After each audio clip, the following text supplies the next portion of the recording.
नमस्कार, मी Poonam. News uncut मध्ये आपलं स्वागत. या बातमीपत्रात आपण आढावा घेणार आहोत पुण्यातील काही महत्त्वाच्या घडामोडींचा. निर्यात वाढविण्यासाठी राज्य सरकारकडून उद्योजकांसाठी विविध प्रोत्साहनपर योजना राबविण्यात येतात. या योजनेची माहिती उद्योजकांपर्यंत पोहोचवण्यासाठी जिल्हा उद्योग केंद्राने पुढाकार घेतलाय. यासाठी केंद्राच्या वतीने चाकण औद्योगिक क्षेत्रात शुक्रवारी उद्योजकांशी थेट संवाद साधण्यात आला. महाविकास आघाडीने विजयाची स्वप्ने पाहिली. कुठल्या नेत्याला कुठलं खातं द्यायचं, कोणाला मंत्रीपद द्यायचं, कोणाला जेलमध्ये टाकायचं हे सर्व ठरवलं होतं. पण जनता सुज्ञ असल्याने मतदारांनी आम्हाला कौल दिला. तसेच विरोधक अद्याप हार मानायला तयार नाहीयेत. ते आता ईव्हीएम ला दोष देत आहेत. ते नागरिकांना देखील काही बोलू शकत नाही, असा दावा माजी केंद्रीय मंत्री रावसाहेब दानवे यांनी निगडी येथे भाजपचे आमदार शंकर जगताप आणि आमदार महेश लांडगे यांच्या सत्कार समारंभात ते बोलत होते. पुणे पुस्तक महोत्सवाच्या पूर्वसंध्येला पुस्तकांचा वापर करून सरस्वती चिन्ह साकारण्याचा विश्व विक्रम नोंदविण्यात आला. विविध निकषांवर मूल्यमापन करून गिनेस वर्ल्ड रेकॉर्ड च्या विविध अधिकाऱ्यांचे विश्व विक्रम नोंदविले गेल्याची अधिकृत घोषणा करून प्रमाणपत्र प्रदान केले. या विश्व विक्रमासाठी 4189 पुस्तकांचा वापर करण्यात आला. या अनुषंगाने विश्व विक्रम नोंदविण्याच्या कार्यक्रमावेळी विधान परिषदेचे उपसभापती डॉक्टर नीलम गोरे, राष्ट्रीय पुस्तक न्यासाचे अध्यक्ष डॉक्टर मिलिंद मराठे, पुणे पुस्तक महोत्सवाचे संयोजक राजेश पांडे यावेळी उपस्थित होते.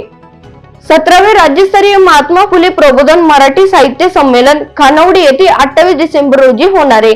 उद्घाटन समारंभ, कथाकथन, ग्रंथदिंडी, नाट्य प्रयोग, कवी संमेलन असे भरगच्च कार्यक्रम होणार असल्याची माहिती संमेलनात मुख्य संयोजक दशरथ यादव यांनी दिली आहे. संमेलन संयोजन समितीला बैठकीला राजाभाऊ जगताप, प्रसिद्ध प्रमुख दत्त भोंगळे, सुनील लोणकर, श्यामकुमार मेमाने, गंगाराम जाधव, बहुजन हक्क परिषदेचे सुनील धिवार, दत्त कड आदी उपस्थित होते.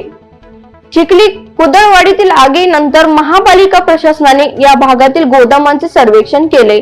या परिसरात 4662 व्यावसायिक आस्थापना असून अनधिकृत गोदामे आणि अग्नी प्रतिबंधात्मक उपाययोजनांकडे दुर्लक्ष करणाऱ्या गोदाम मालकांना नोटीस देण्यात आली आहे. यापूर्वीच 3 नोटीस दिलेली गोदामे सोमवारपासून लाखबंद केली जाणार आहेत.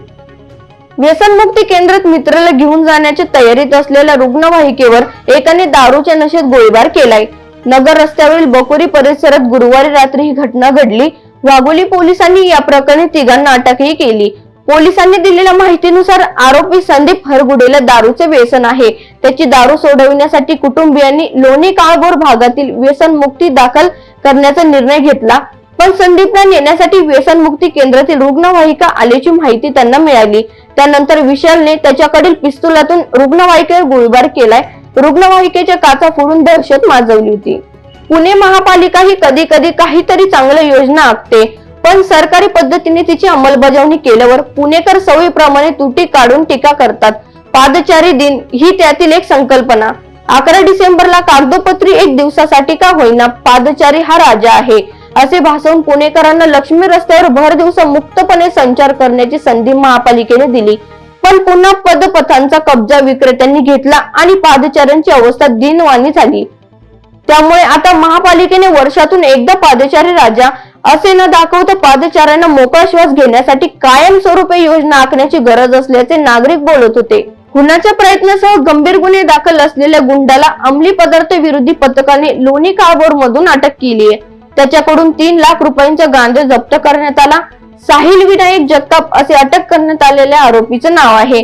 साहिल आणि साथीदाराविरुद्ध 2 वर्षांपूर्वी महाराष्ट्र संघटित गुन्हेगारी कायद्यान्वये कारवाई करण्यात आली होती. कारागृहातून तो नुकताच सुटला होता. तो अंमली पदार्थाची विक्री करत असल्याची माहिती पोलिसांना मिळाली होती. त्यानुसार पोलिसांनी लोणी काळभोर परिसरातील टोल नाक्याजवळ सापळा लावून त्याला अटक केली आहे. पुणे कनेक्ट मध्ये वेळ झाली इथेच थांबण्याची. पाहत रहा न्यूज अनकट.